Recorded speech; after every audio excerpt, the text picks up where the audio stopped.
It is September 11th, 1853, and the already famous author Victor Hugo has been mourning the loss of his daughter for 2 years. He's also been exiled from France, and barely having escaped with his life, he's now living on a small island off the French coast named Jersey. He's there with his wife, his mistress, his children, and some friends, and he's sitting on 2/3 of a manuscript for Les Misérables, and his plans for its future and its publication are in limbo, as is the rest of his life. Days earlier, they've received as a guest the distinguished Mademoiselle de Girardin, Girardin, herself an accomplished author, a member of high society, and a well-connected member of the continent's literary class. She's brought with her a device that is all the rage in the Europe that Hugo can't visit, a seance table. It's not sophisticated, it's really just a small table on top of a large table that's supposed to tap when the spirits arrive. And a few tries so far, it hasn't really done anything, but the group has gathered again with a designated transcriber ready to take the minutes of the event and save an accurate transcript for the historical record. Tonight is different. When called upon, the spirits will move the table. In fact, they will tap out a message so precise and so clear that nobody could doubt its authenticity. And nobody did. Skeptics were turned into believers instantly. What did the table say? Why did it resonate so strongly with the Hugo family? This table would send Victor Hugo a very specific message about the Les Misérables manuscript and introduce the family to William Shakespeare as well. What did the table say about Les Mis? And how would that affect the eventual production of the novel? We'll talk to the ghosts in this episode of Theater, History, and Mysteries. I'm John Bruschke, and you are listening to Theater, History, and Mysteries, where I take a musical theater production, go into a deep dive on the questions it raises and the answers it provides. I hope that this approach will give a deeper understanding about the lessons that the musical has for theater and for life, and I will never miss an opportunity to pursue any mystery, bizarre coincidence, improbable event, or supernatural suggestion along the way because, in the words of Dirk Gently, it is all connected. Okay, a couple quick bookkeeping items. First of all, shout out to Spotify. They're my new friends who are helping me produce this podcast. They've been fantastic to work with so far. I don't really have much of a plug here to do other than just to say they're cool people and I like them and I'm glad to be associated with them.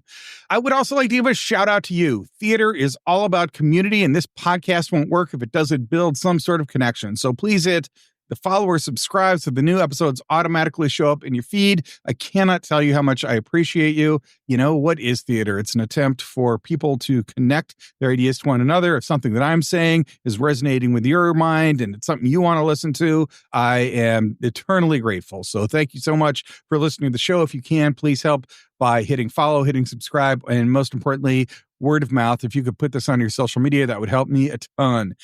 This is the 5th episode, and so I'm going to brush past a bunch of dates and characters quickly. So if you haven't heard the first 4 episodes on Les Mis, I would go back and download them now. That'll make the rest of this make sense. And today's agenda is we are going to clean up some of the numerology buried inside the text. We're going to talk about the backstory, and then we're going to talk about the seances themselves. In the next episode, we'll talk about why the seances ended, how that influenced the publication of Les Mis, and take on the daunting question of whether the seances were real. But before we get to that, let's get as deep into the backstory of this fascinating episode in the life of this fascinating author, and let's start by fixing some of my oversights. Numerology comes first. In our previous episode, we walked through the text to find the hidden numerology that is embedded within the words and the chapters. There were 3 key elements that we talked about. Jean Valjean's original prisoner number is 24601, which works out to the date of Hugo's conception. Yes, his conception, not his birth. The second thing is the prison number 9403. That's the second prison number he gets after he becomes a galley slave. That is a reference to his daughter Leopoldine's death. She's pregnant and on a cruise with her husband when there's a sea accident and they both die. Jean Valjean's second number, 9430, is a reference to this, September 1843, nothingness. And the third hidden piece of numerology that's in the text that even the biggest Les Mis fan might miss is the date of the marriage of Cosette and Maurice is February 16th, which is the anniversary of the first evening that Victor Hugo spent with his lifelong mistress, Juliette Drouet. They celebrated that date every year for 50 years. There's a lot to unpack there. Really, the date of conception, the mistress of versary. You can ruminate on those by listening to the prior episode. But right now, I've got new editions, and these come from Graham Robb. He's the definitive Hugo biographer. He is a fellow of the Royal Society of Literature, that's British, and in 1998, he wrote a biography of Hugo. It's a great book. It's really well documented. He's got all the footnotes. It is fun to read. It is not, as we will learn today, always 100% accurate, but he is a very influential voice in the Hugo research, and a whole bunch of other people who talk about Victor Hugo go back to his book. It's a good one. Okay, so here's the new bit of numerology that is embedded within the Les Mis text. The marriage of Cosette is on February 16th, but September 7th is the date where Jean Valjean is forced to give up her hand in marriage. He didn't want to do that. Of course, his entire life has been dedicated to Cosette. And so for him to agree that she's going to get married means that she's going to separate from him. So that is a day of loss for Jean Valjean. That is also the date that Hugo learned about Leopoldin's death. Leopoldine was his daughter. She was newly married and they died in the drowning accident. It's not the date of her death, but it is the date that Hugo found out about it. We'll talk about that a little more later. He was actually on let's just say a love boat tour with his mistress, and he found out about it by reading the newspapers. But that was crushing that he had lost his daughter, crushing more that he was out kind of gallivanting while it happened, and yet still more devastating that he had to read about it in the newspaper. So symbolically, it's the date that Jean Valjean loses his daughter Cosette, and literally it's the date that Hugo lost his daughter Leopoldine. I am not sure if there's textual significance here, but it's definitely an Easter egg, according to Rob. The second new bit of numerology is that on the 16th of October, the date that Jean Valjean jumps into the sea at Toulon is to fake his own death. That is the October 16th date. And that's also the date that Hugo's brother Eugene wrote his last letter from the insane asylum. His older brother was also in love with the woman who would become Victor Hugo's wife. He went insane, maybe at the wedding. That's at least the apocryphal tale. He goes to an insane asylum. That's where he'll die. But he's writing letters, and the last letter that he writes is on October 16th, which is memorialized in the novel. And the third new piece of numerology is that the address that brings the plot together is a tenement with the numbers 50 and 52. 50 and 52, according to Rob, are a reference to the date, which indicates the break in Hugo's own writing. It marks the pause when he had to stop writing because of the death sentence he was facing in France. He had to leave starting in about 1850. It was clear that he was going to get driven out of France, and that marks the end of his first period as a writer. And it also marks when he started writing again, when he's experimenting with poetry on the Isle of Jersey around 1852, or right about the time the seances started, actually. And so that reference in the text to the fictitious tenement number 50 and 52, Rob believes, is an attempt to mark the two critical years in Victor Hugo's life, his life as a writer up to the time he got exiled, and then his time as a writer after he got exiled. So are these Easter eggs or plot points or just small ways for Hugo to memorialize things that were interesting to him? Shouldn't I have read the Rob biography first so that all these tidbits could have gone to the last episode? Are you judging me? Do we need to answer all these questions about my reading habits? The answer to these questions in order are maybe, yes, probably, and no. Anyway, there are definitely numerological delicacies inside the 1,500-page sandwich that is Les Mis, and they're part of what makes the text so rich. With those nuggets of fun updated, let's go on to the work at hand and see how the seances influenced the book, which in turn resulted in the musical, and we'll start with a backstory. All right, I got 5 chunks of backstory for you here. First, we have a quick timeline. In September of 1843, that is when Leopoldine and her husband drown. As I mentioned, Victor's on vacation with his mistress. He reads about the tragedy 4 days later. 1848, 5 years after Leopoldine's death, with the very active support of Victor Hugo, Louis Napoleon, who had become Napoleon III, the great general's nephew, comes to power in France about 30 to 35 years after Napoleon I. Let's just remember that date, 1848. 1851, Hugo has now fallen out with Louis Napoleon so badly that Napoleon has ordered the army to shoot Hugo on sight, and there is a price on his head. After a harrowing escape, Hugo arrives on the island of Jersey in August, and at about almost that same time, Hugo has written a 600-page attack book on Louis Napoleon that's been published as an underground subversive book. It aggravates those in power, but it establishes him as a leading voice of the opposition, even if he's in exile. And in 1853, after about 2 years on the island, the group will set up the first seance on September 6th. But it won't work until September 11th. And it all happens at basically the 10-year anniversary of Leopoldine's tragedy. So that is the timeline. Leopoldine drowns. Hugo gets Louis Napoleon elected. Hugo falls out with Louis Napoleon. He publishes a book attacking him. He gets exiled. And then finally in 1853, they start up with the seances. All right, that is the historical background. Secondly, the roll call. Who is on this island and what are they doing? Our cast of characters in order. Victor Hugo is there, of course, with his wife, Adelaide. Their older son, Charles, is there. And according to Rob, he's got literary aspirations, but he will keep that a secret from his famous father, with whom he has a very tortured relationship. The younger son, Francois Victor, also arrives, but he has to be pried out of Europe. He'll eventually provide the first complete translation of Shakespeare from English to French, but he's got a love affair going on. He doesn't really want to go to the island, but Charles goes and gets him there. And now both Charles and Francois Victor, the two sons of Victor Hugo, are on the island. Adelaide is the sister. She's younger than them, but she journals everything that goes on. She's eventually going to have some romantic trouble, but her journals are a day-by-day account of what's going on that island. Auguste Vacquerie is there. He's not related to anybody, but he is a suitor to Adelaide. His brother was actually married to Leopoldine. So Leopoldine and her husband die in a boating accident. And that husband's brother, the husband of Leopoldine, is now there wooing Adelaide as a potential marriage. There's a General Lafleur. He lives on the island. He's been there about 6 months before they got there, and he had very bloody military service in Algiers for 14 years. He arrived the previous December. Victor et al. Will arrive in August, and by bloody military service, I mean he killed a bunch of people. He was in charge, and it was under his orders that there was a lot of bloodshed. Albert Pinson is on the island. He's an officer. He's a visitor. He is an officer because he enlisted to avoid debtor's prison, and he's not got the military chops of Lafleur, but he's there, and he's going to play a significant role in Adelaide's life. Juliette Drouet, the mistress of Victor Hugo, is also there. She lives a couple of blocks away. She attends some of the seances, but isn't a big fan of them. And finally, Amélie Alix, Allix, probably Alice, maybe Ali. I'm going to say Alex just because that works best for my English eyes and marks who it is there. She is a woman who has a romantic interest in Charles, and with her is her brother, Jules. Jules is a lot. We'll talk about him in the next episode. Okay, so that's who's on this island, and they're about to have seances. Here's a brief history of the seances. My two main sources here are John Monroe. He wrote in a journal called The History of Religions, published in 1999. He's got a degree from Yale. He works at Iowa State, and he's done some work on what a seance is and how the movement came about. And the second one is John Chambers.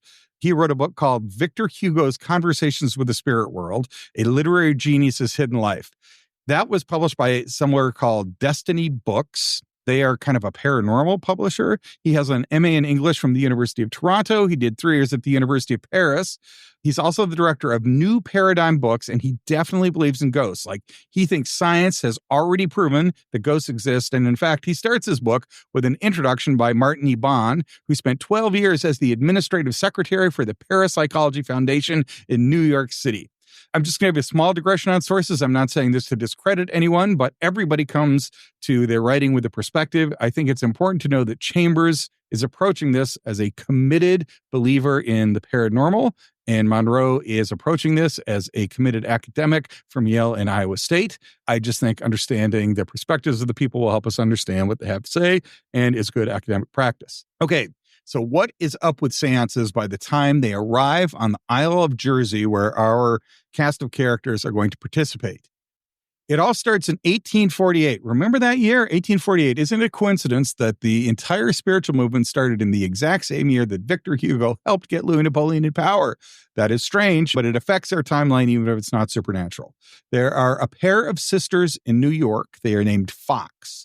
And they can communicate with the spirits with knocking noises, and eventually by tables rapping out in the slowest possible code, the one we all used in kindergarten, where you tap once for A, 2 for B, 3 for C, and so forth. They are a sensation. Lots of people believe in them.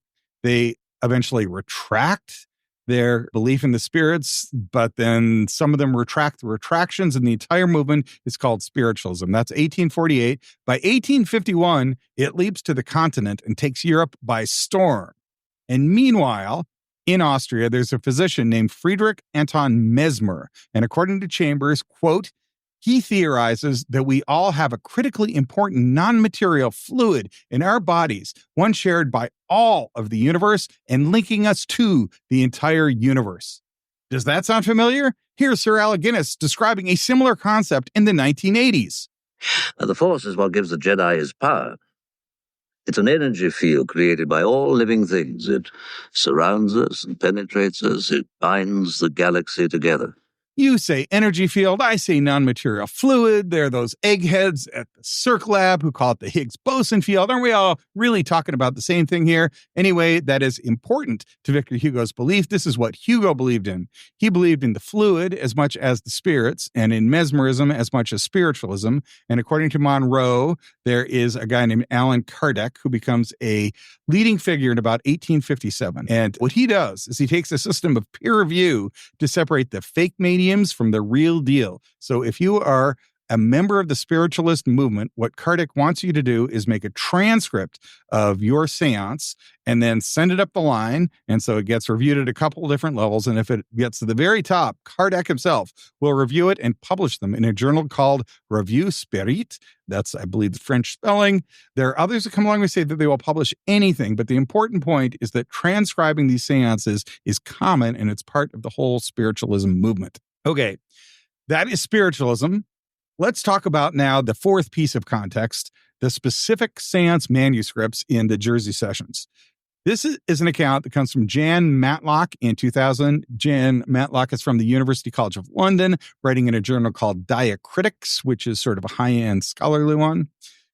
Here's the background. Hugo does not want the seance manuscripts to be published because he thought he'd become a laughingstock and it would ruin his political career. And that is a view shared by Rob, and they're right, that if you come out and say, I've been talking to the dead people, I've been talking to the spirit of Shakespeare, that will ruin Hugo as a politician. And Hugo is going to remain an important politician and political force. Remember, at this point, he's the leading opposition to Louis Napoleon, so he does not want to lose all of his credibility.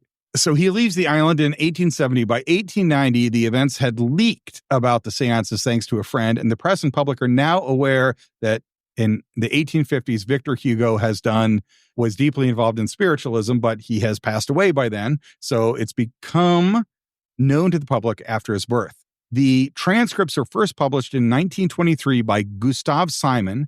Then they go on display. You can see all 4 notebooks, and then they disappear.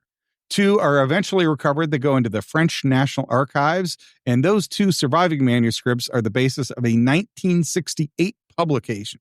They are part of the complete chronological works of Victor Hugo, and that translation was, or not translation, but compiling those manuscripts are supervised by a guy named Massine, but most of the work is done by Jean and Sheila Gaudin. There are 18 volumes in the set, and the transcripts appear in volume 9.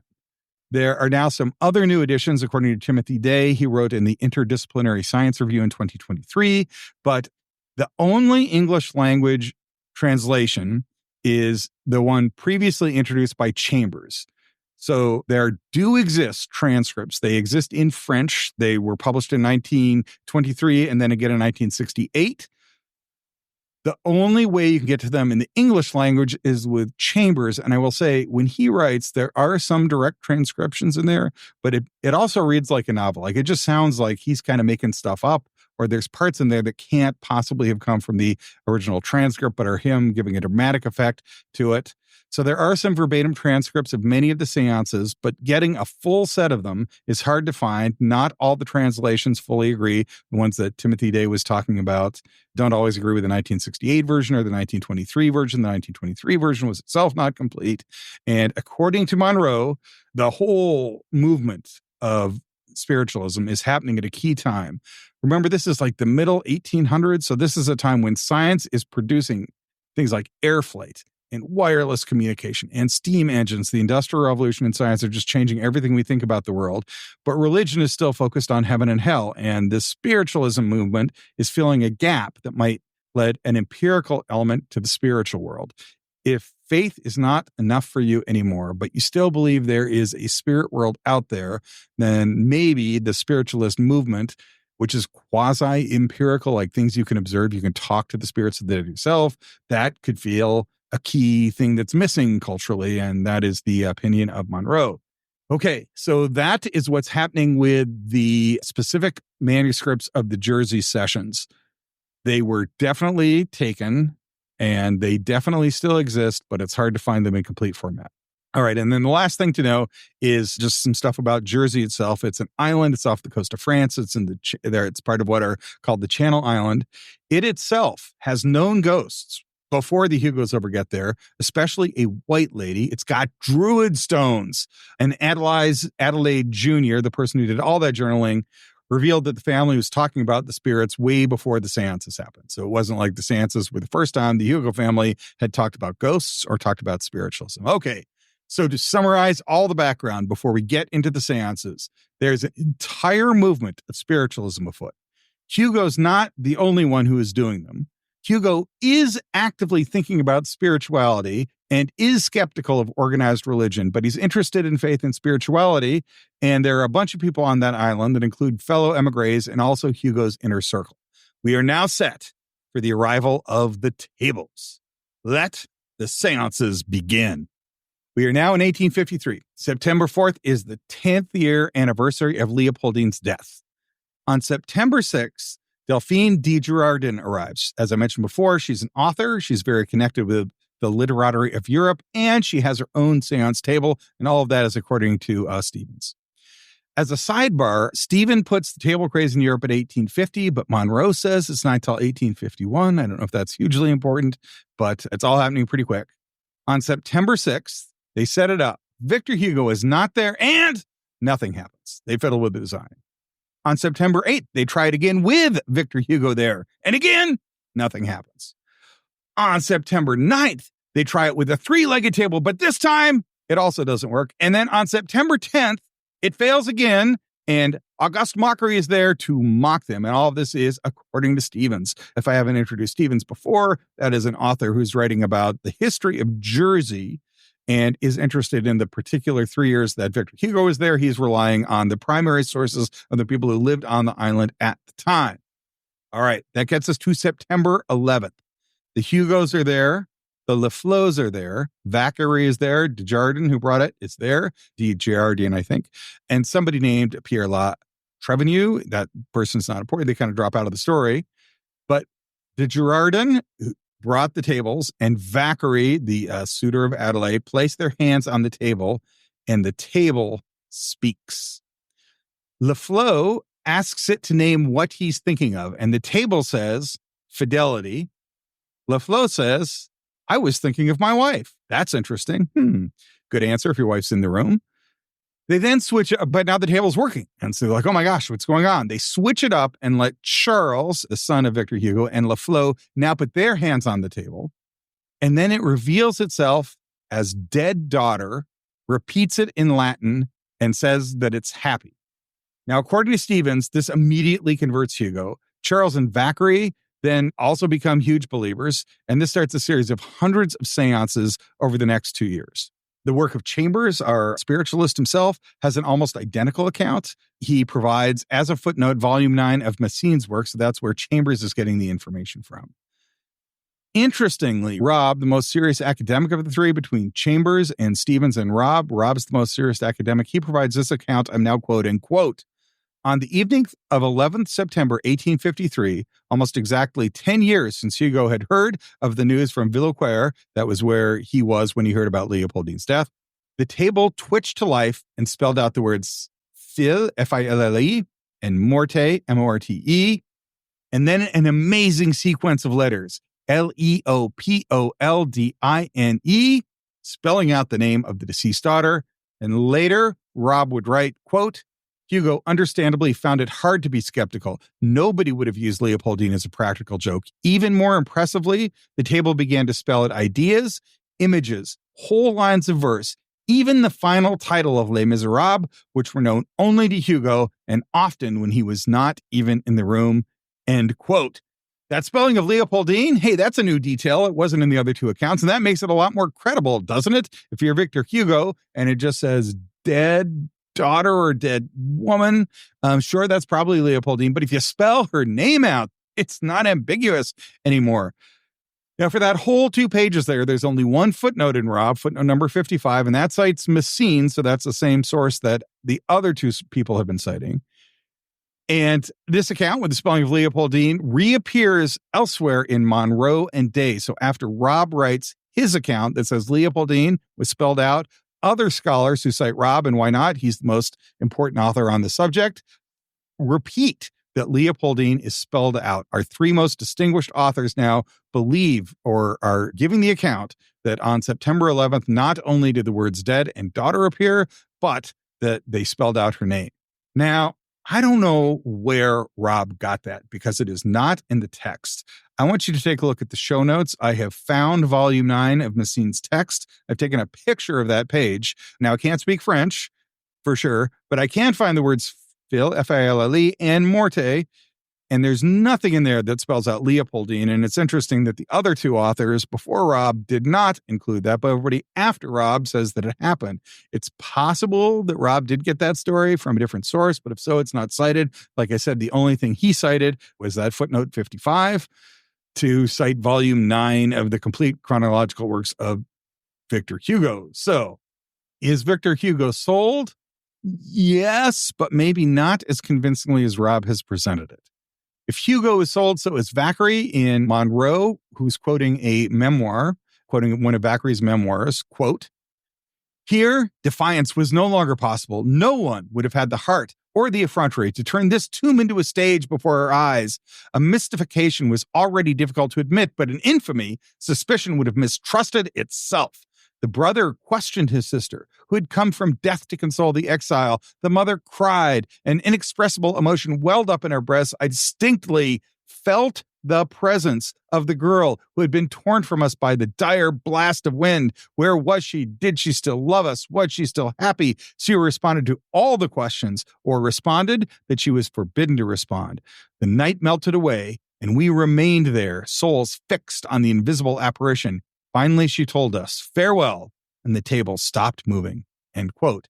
That is a firsthand account of somebody who was in the room at the time that the table first started working, and he is completely sold. He says not only was the entire experience convincing, but he personally felt the presence of the deceased Leopoldine.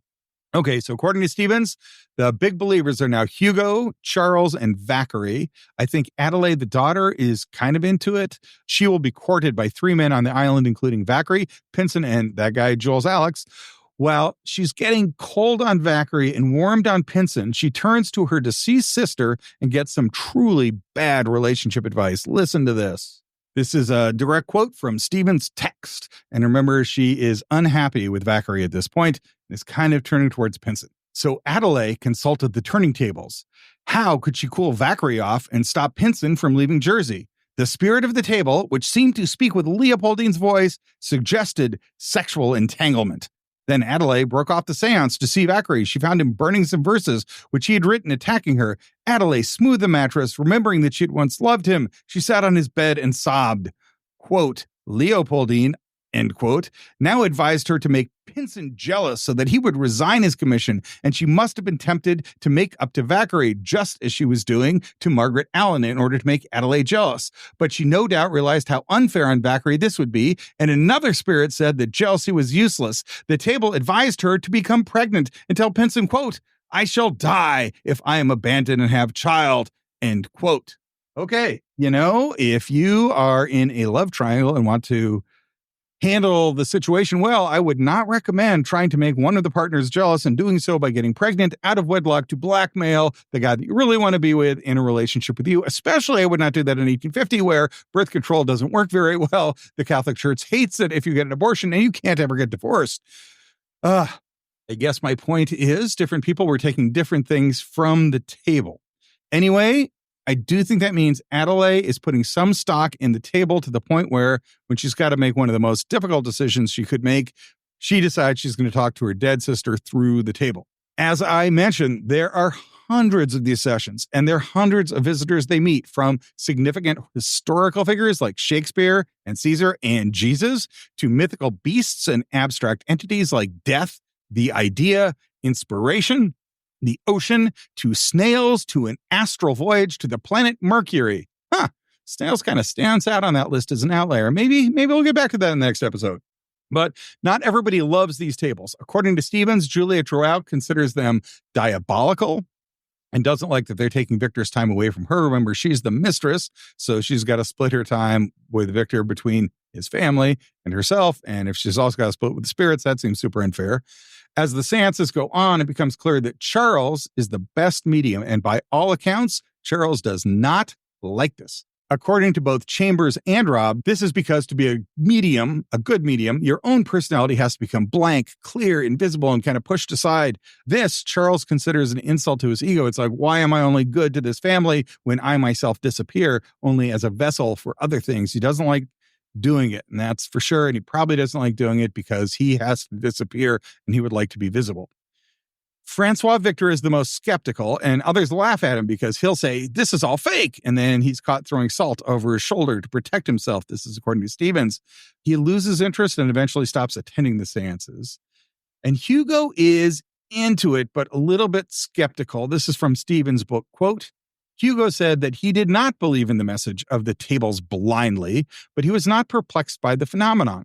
There was only one way to prove the messages of the tables: ask them secrets and send the answers to the Academy of Sciences, which could verify or falsify them in due course. End quote. So Hugo does believe in a spiritualism. He does believe that there's a spirit world out there, and he believed that before the tables. So it's not weird to him that the tables would do that, but he doesn't fully trust them. And he's actually an advocate of using scientific methods to verify the predictions of the tables. Although the tables do seem to be especially Hugo-friendly. According to Stevens, quote, Hugo did not usually hold the table, but it often seemed to speak in his style and about his preoccupations, end quote. According to Rob, it's not just that. The table always tells him what he wants to hear. Quote, the spirits gave him the best reviews he ever had, end quote, and they did.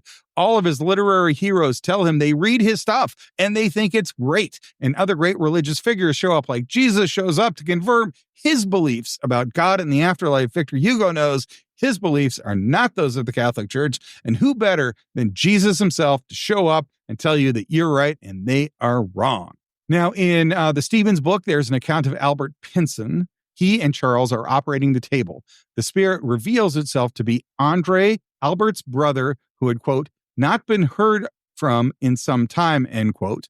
Only Pinson really knew his brother's name, and the rest of the conversation was in English, although only Pinson spoke it.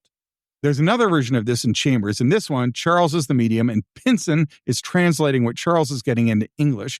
Andre's been missing for 12 years, and he reveals something so personal that Albert can't tell anyone. So the seance is going on, and somebody says, hey, man, prove you're really Andre. Andre says something in English, which only Albert can understand, but he says that is too personal. I can't tell that to anybody else.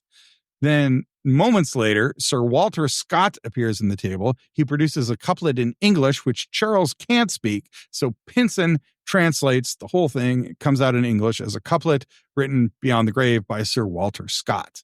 I mean, there's a lot going on there, but that does make a convincing case for the tables being legit if you want the tables to be legit.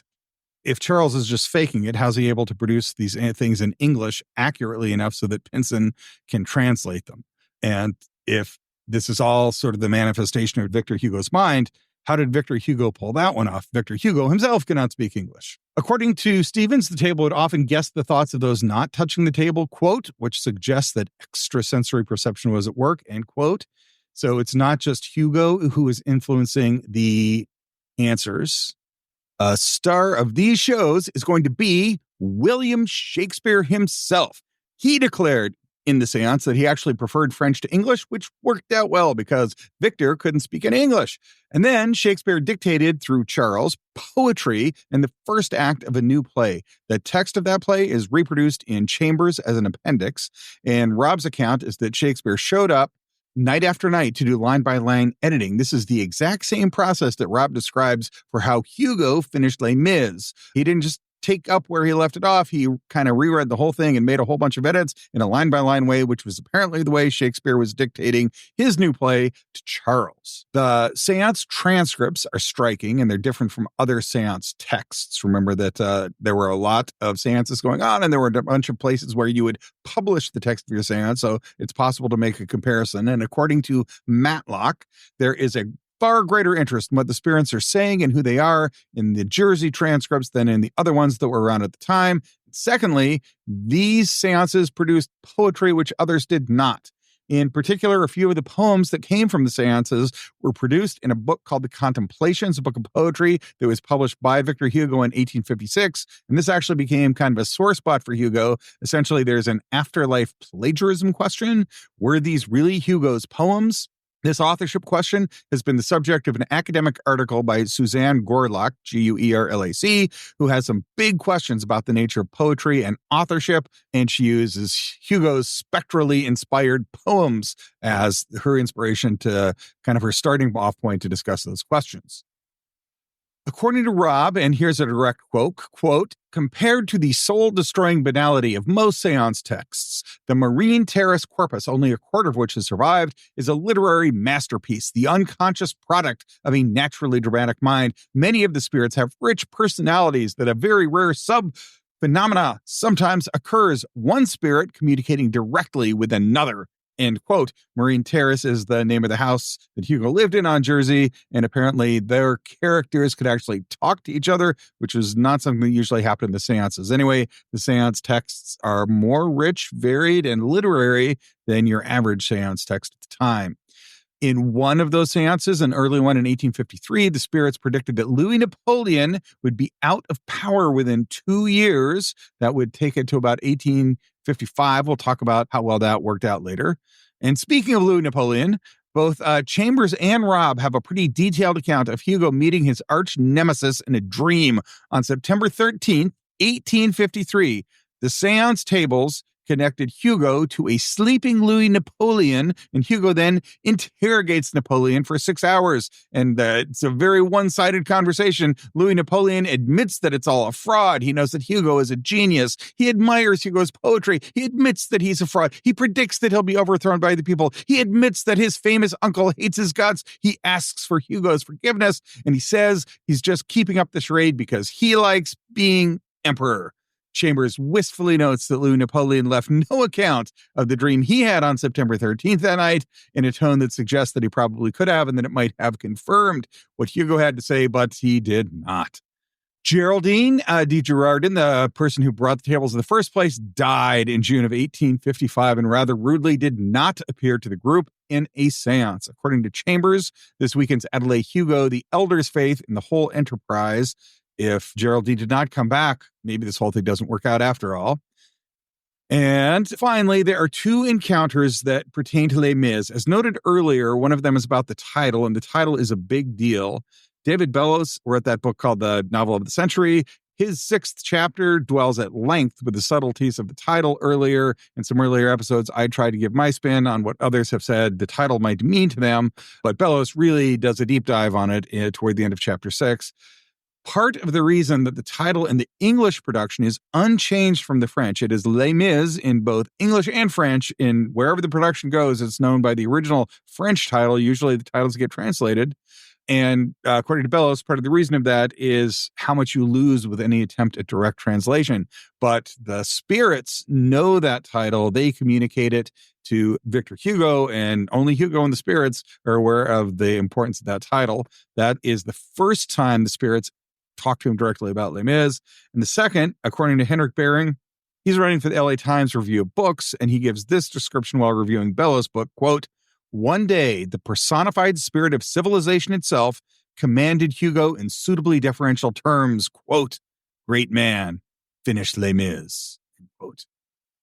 That was the spirits telling him that he needed to get off his butt and finish that novel, that it would become important. There's one more prediction of note and one more ghost story that I want to talk about. This comes from Stevens directly, so the quote starts here. Quote, "On 28 December 1854, Mademoiselle Hugo and Charles held the table while Hugo wrote, quote, Joshua spoke, 'Man is not a single but a complex ego. With his skin, there are millions of beings. At this point, Hugo wrote, an idea that came to me 3 days ago. And he realized that this pantheism owed nothing to the tables in themselves, so that the days of turning were numbered. And he was at pains to point out that only 2 small details in Les Contemplations, the Contemplations, the book of poetry, were due to the tables, end quote. All right, 2 things about that. First, that latter reference there is to the ghostly plagiarism kerfuffle, that he did not want to attribute his own poetry to what he heard from the spirits tell him to write. And second, according to Stevens, Hugo is now losing interest in what the tables have to say because it's not original, and Hugo has already thought of it. I'm not so sure. Hugo seemed pretty happy when the tables were confirming all of his other beliefs. It's weird that just that one would make him suddenly decide it's not worth it anymore. We'll get into that a bunch in the next episode. The ghost story is about the White Lady. The White Lady appears in a seance and says she doesn't like the house, so they have to meet her outside. Victor, Charles, and Francois Victor all have physical encounters with her. Victor actually never leaves his room, but Charles and Francois Victor go outside. They do see her. She's a pre-existing ghost on the island, and a malevolent one, and a murderess. She killed her own kids and is encountered both outside the tables by people who are not involved in the seance and appears in the seances. Francois Victor remains the least convinced. He's still not sure that he believes in any of it, even though he is reputed to have seen the White Lady. He's the biggest skeptic. And that's a quick overview of the seances and their contents. There were hundreds of them. They were transcribed. They had hundreds of famous guests. They speak to issues that Hugo wants to hear about, but it's not just Victor that they speak to, and they have things to say about the unfinished text of Les Mis. That will do it for this episode. Did I say we were going to dedicate 1 episode to the seances? How about 2? There's a lot that we need to get through here. This episode is done, but not all the questions have been answered yet. Why would the seances end? They went on for 2 years, but Hugo was in exile for 19. And while he did leave the Isle of Jersey, there were plenty of ghosts waiting for them on their next stop in Guernsey. In fact, the house they stayed in on Guernsey had been abandoned by its prior occupant because it was haunted. So why stop the seances after only 2 years? And why did Hugo decide to come back to writing and finishing Les Mis and then publish it? Was it because the ghost told him to? Was he going to do it anyway? Did the seances change anything about the text? And finally, the big question, was it real? Were the spirits actually communicating with the living? Is this ghost story the genuine article? Like our own Ghost Hunter reality TV show, will hunker down around the seance table and try to figure it out in the next episode of Theater, History, and Mysteries.